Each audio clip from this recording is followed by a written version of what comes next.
welcome to the Explainer. Okay, today we are digging into a really strange story coming out of the Arctic. You know, on the surface, it kind of looks like a military standoff over Greenland. But let me tell you, the truth is, well, it's a lot weirder.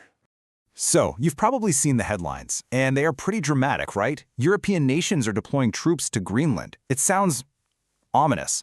You hear that, you think it's the start of some serious conflict in a region that, let's be honest, is becoming more and more critical every single day. But is this really about projecting military power, or is there something else going on here, something behind the scenes? Okay, let's get into it and unpack what's really happening. All right, Section 1. So officially, this whole thing is a Danish-led mission. It's got a cool name, Operation Arctic Endurance. And the goal, at least what they're telling us, is pretty simple. They want to increase their military presence and just, do some reconnaissance in the area. And of course, European officials are framing this as this huge, critical security operation for all of NATO. They keep emphasizing just how strategic the Arctic is becoming.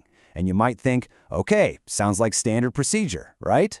Well, not exactly. Okay, moving on. This is where that official story, it really starts to fall apart. And it all comes down to one thing, the actual scale of this so-called deployment. So how big is this European force anyway? When you hear deployment, what do you picture? A full battalion? A company? I mean, at least a platoon, right? Get this. It's fewer than 50 soldiers, total. That's it. That is the entire force they've sent to patrol an island that's over 2 million square kilometers. I mean, the number is so small, it's just absurd.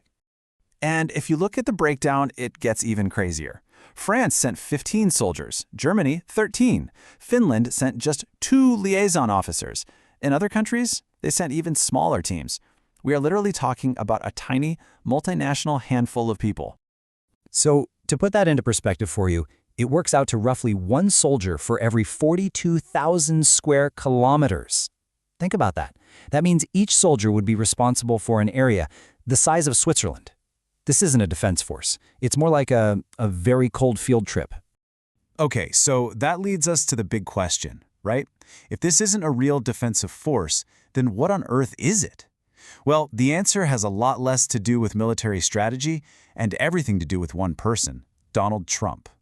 Yeah, you probably remember this. A little while back, Donald Trump publicly floated the idea of the United States just buying Greenland. And no, he was not joking. He actually framed it as a critical national security issue for America. His logic was pretty straightforward. He basically said, look, if the U.S. doesn't